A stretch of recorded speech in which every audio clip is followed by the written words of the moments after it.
আসসালামু আলাইকুম ওয়া রাহমাতুল্লাহ। দুরূদ ফার্সি শব্দ, এর অর্থ শুভকামনা বা কল্যাণ প্রার্থনা। ধর্মের পরিভাষায় দুরূদ বলতে বোঝায় আসসালাত আলান নবী, অর্থাৎ নবীজি সাল্লাল্লাহু আলাইহি ওয়াসাল্লামের জন্য শুভকামনা। হযরত মুহাম্মদ সাল্লাল্লাহু আলাইহি ওয়াসাল্লামের নাম উচ্চারণের সময় সর্বদা সাল্লাল্লাহু আলাইহি ওয়াসাল্লাম অর্থ আল্লাহর শান্তি বর্ষিত হোক তার উপর বলা হয়। এটি একটি দুরূদ। আল্লাহর কাছে ইবাদত বন্দেগী গ্রহণযোগ্য করতে পরম ভক্তি ও ভালোবাসা ভরা অন্তরে নিবিষ্টভাবে নবী করিম সাল্লাল্লাহু আলাইহি ওয়াসাল্লামের প্রতি বেশি বেশি দুরূদ পাঠ করা একটি নেক আমল। দোয়া কবুলের জন্য মহানবী সাল্লাল্লাহু আলাইহি ওয়াসাল্লামের উপর দুরূদ পাঠ করা অত্যন্ত জরুরি। দুরূদ শরীফ পাঠ করলে আল্লাহর দরবারে ইবাদতের বিনিময় সুনিশ্চিত হয়। দুরূদ পড়া এমন এক ইবাদত যা আল্লাহ অবশ্যই কবুল করেন।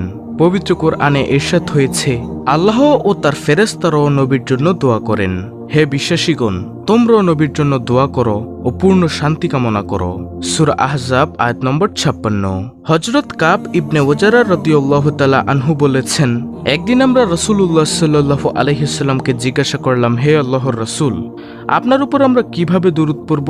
তিনি বললেন, বলো, আল্লাহুম্মা সাল্লি আলা মুহাম্মাদি ওয়া আলা আলি মুহাম্মাদ কামা সাল্লাইতা আলা ইব্রাহিম ওয়া আলা আলি ইব্রাহিম ইন্নাকা হামিদুম মাজিদ। আল্লাহুম্মা বারিক আলা মুহাম্মাদি ওয়া আলা আলি মুহাম্মাদ কামা বারাকতা আলা ইব্রাহিম ওয়া আলা আলি ইব্রাহিম ইন্নাকা হামিদুম মাজিদ।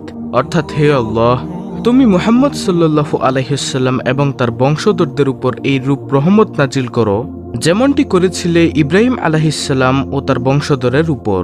নিশ্চয়ই তুমি প্রশংসনীয় ও সম্মানীয়। হে আল্লাহ, তুমি মুহাম্মদ সাল্লাল্লাহু আলাইহি ওয়াসাল্লাম এবং তার বংশধরদের উপর বরকত নাজিল করো যেমন বরকত নাজিল করেছিলে ইব্রাহিম আলাইহিসসালাম ও তার বংশধরদের উপর। নিশ্চয়ই তুমি প্রশংসনীয় ও সম্মানীয়। হাদিসটি রয়েছে বুখারী শরীফে, মুসলিম শরীফে, মিশকাত শরীফে। তো প্রিয় দর্শক, এখন আমরা যাব মূল আলোচনায়, অর্থাৎ একবার দুরূদ পড়লে কি হয়, 5 বার দুরূদ পড়লে কি হয়, 7 বার দুরূদ পড়লে কি হয়। দুরূদ শরীফ পড়ার ফজিলত। দর্শক, দুরূদ শরীফ পড়ার ফজিলত অপরিসীম। একদিন এক লোক রাসূলুল্লাহ সাল্লাল্লাহু আলাইহি ওয়াসাল্লামের সামনে নামাজ পড়ে দোয়া করলেন, হে আল্লাহ, তুমি আমার গুনাহ মাফ করো এবং আমার উপর রহম করো।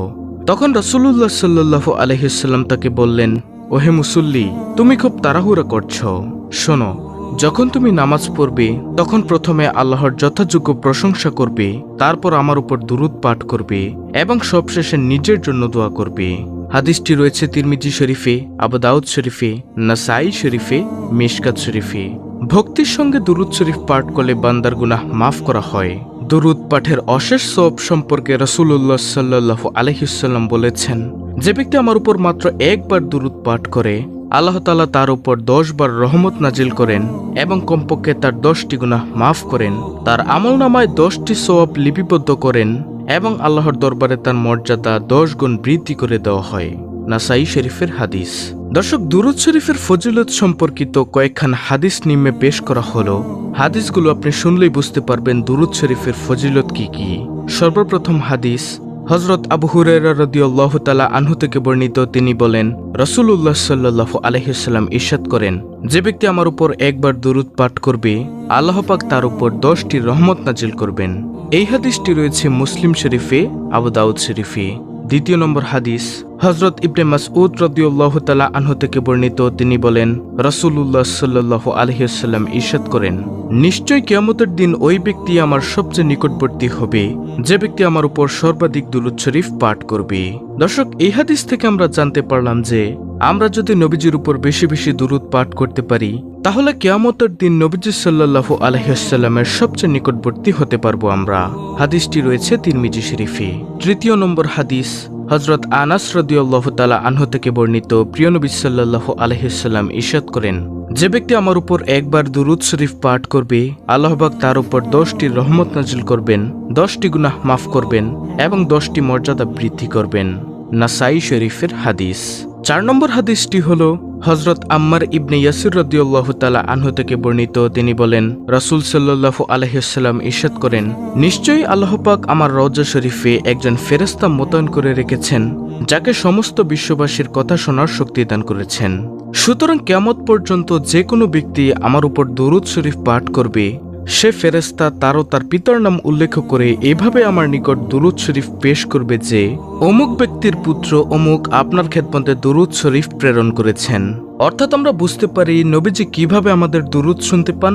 আল্লাহ তাআলা নবীজির রওজা মুবারকে এমন একজন ফেরেশতা মোতায়েন করে রেখেছেন যে আমরা যদি কেউ তার উপর দুরূদ পাঠ করি তখন সে ফেরেশতা আমাদের এবং আমাদের পিতার নাম উল্লেখ করে এভাবে নবীজির নিকট দুরূদ পেশ করবে যে, অমুক ব্যক্তির পুত্র অমুক আপনার খেদমতে দুরূদ শরীফ প্রেরণ করেছেন। সুবহানাল্লাহ। এভাবেই নবীজি সাল্লাল্লাহু আলাইহি ওয়াসাল্লাম আমাদের দুরূদ শুনতে পান। আল কাউলুল বাদী আত-তারগিব ওয়াত তারহিব। ৫ নম্বরের হাদিসটি হল হযরত আনাস রাদিয়াল্লাহু তাআলা আনহু থেকে বর্ণিত। তিনি বলেন, রাসূল সাল্লাল্লাহু আলাইহি ওয়াসাল্লাম ইরশাদ করেন, যে ব্যক্তি জুম্মার দিনে ১০০ বার, জুম্মার রাতে ১০০ বার আমার উপর দুরূদ পাঠ করবে, আল্লাহ পাক তার ১০০টি হাজত পূরণ করবেন। এর মধ্যে ৭০টি হাজত হচ্ছে পরকালীন এবং ৩০টি হাজত হচ্ছে ইহলৌকিক। তিনি এর জন্য একজন ফেরেশতা মনোনীত রেখেছেন যিনি আমার কবরে তা পৌঁছে দিবেন, যেভাবে তোমাদের কাছে কেউ হাদিয়া নিয়ে যায়। ওই যে প্রিয় দর্শক, ৪র্থ নম্বর হাদিসে যেটি বলেছিলাম, বিশ্বনবী সাল্লাল্লাহু আলাইহি ওয়াসাল্লাম বলেন, আমার ইন্তেকালের পরের জ্ঞান আমার জীবনকালীন জ্ঞানের মতো। যে কেউ আমার উপর দুরূদ পাঠ করবে, ফেরেশতা তার নাম ও বংশ পরিচয় সহ আমাকে সংবাদ দিবেন। তারপর আমি একটি উজ্জ্বল বইতে তার নাম ঠিকানা সহ লিপিবদ্ধ করে রাখব। বাইহাকি। ৬ নম্বর হাদিসটি হল হযরত আবু দারদা রাদিয়াল্লাহু তাআলা আনহু থেকে বর্ণিত। তিনি বলেন, বিশ্বনবী সাল্লাল্লাহু আলাইহি ওয়াসাল্লাম ইরশাদ করেন, শুক্রবার দিন তোমরা আমার উপর অধিক পরিমাণে দুরূদ পাঠ করো, কারণ ইহা এমন এক বরকতময় দিন যেদিন ফেরেশতাগণ নাজিল হন। যখন কোনো ব্যক্তি আমার উপর দুরূদ পাঠ করে, সাথে সাথেই তার দুরূদ আমার নিকট পেশ করা হয়। হযরত আবু দারদা রাদিয়াল্লাহু তাআলা আনহু বলেন, আমি জিজ্ঞাসা করলাম, ইয়া রাসূলুল্লাহ, আপনার ইন্তেকালের পরও কি এই অবস্থা অব্যাহত থাকবে? তখন রাসূল সাল্লাল্লাহু আলাইহি ওয়াসাল্লাম ইরশাদ করেন, হ্যাঁ, কেননা আল্লাহ পাক মাটির জন্য নবীদের দেহকে ভক্ষণ করা হারাম করে দিয়েছেন। সহিহ ইবনে মাজাহ। ৭ নম্বর হাদিসটি হল রাসূল পাক সাল্লাল্লাহু আলাইহি ওয়াসাল্লাম ইরশাদ করেন, কোন বান্দা যে কোনো স্থান থেকেই আমার উপর দুরূদ পাঠ করলে তার আওয়াজ আমার নিকট পৌঁছে যায়। সাহাবায়ে কেরাম জিজ্ঞাসা করলেন, ইয়া রাসূলুল্লাহ, আপনার ওফাতের পরেও নাকি? রাসূল সাল্লাল্লাহু আলাইহি ওয়াসাল্লাম জবাবে বললেন, হ্যাঁ। জালাউল আফহাম। ৮ নম্বর হাদিসটি হল হযরত আব্দুল্লাহ বিন বুসুর রাদিয়াল্লাহু তাআলা আনহু থেকে বর্ণিত। তিনি বলেন, নবীজি সাল্লাল্লাহু আলাইহি ওয়াসাল্লাম ইরশাদ করেন, যতক্ষণ পর্যন্ত আল্লাহ তাআলার হামদ এবং রাসূলুল্লাহ সাল্লাল্লাহু আলাইহি ওয়াসাল্লামের উপর দুরূদ শরীফ পাঠ করা হয় না, ততক্ষণ পর্যন্ত সকল প্রকার দোয়াই আল্লাহর দরবারে পৌঁছে না, বরং ঝুলন্ত থাকে। আর যখন আল্লাহর হামদ এবং রাসূলের উপর দুরূদ শরীফ পাঠ করা হয়, তখন এই সকল প্রকার দোয়া আল্লাহর দরবারে কবুল হয়। ৯ নম্বর হাদিসটি হল হযরত আবু হুরায়রা রাদিয়াল্লাহু তাআলা আনহু থেকে বর্ণিত। তিনি বলেন, বিশ্বনবী সাল্লাল্লাহু আলাইহি ওয়াসাল্লাম ইরশাদ করেন, কোন লোক যখন আমার প্রতি সালাম প্রেরণ করেন, তখনই আল্লাহ তাআলা আমার রূহকে তার প্রতি ফিরিয়ে দেন, যাতে আমি তার সালামের উত্তর প্রদান করি। আবু দাউদ, মুসনাদ আহমদ, বাইহাকি।